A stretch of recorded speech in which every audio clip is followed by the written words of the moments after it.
Hello, আজকে আমি তোমাদেরকে ওই জনগণ মনকে কী করে বাজাতে হয় হারমোনিয়ামে সেটা তোমাদেরকে শেখাবো।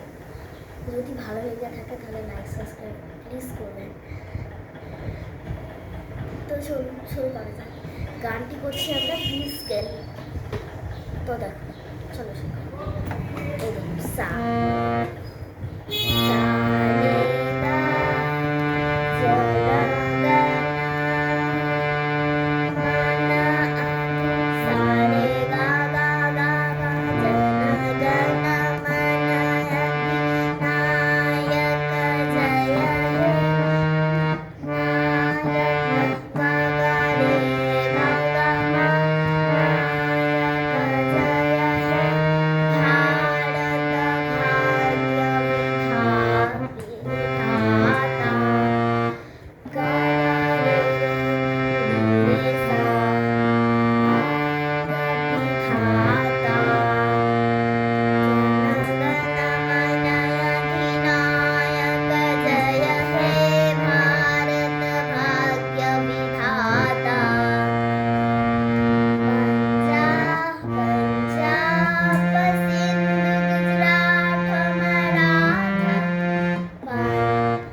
এবার গীত বাজাবো না আমি। জনগণ মন अधिनायक जय हे भारत भाग्य विधाता पंजाब सिंधु गुजरात मराठा द्राविड उज्जल गंगा हिंद हिमाचल यमुना गंगा उज्जल जलधि तब शुभ नामे जागे तब शुभाशिष मागे गाहे तब जय गाथा जनगण मंगलदायक जय हे भारत भाग्य विधाता जय हे जय हे जय हे जय जय जय जय जय हे। তোমরা বুঝে গেছো আশা করি, না বুঝতে পারলে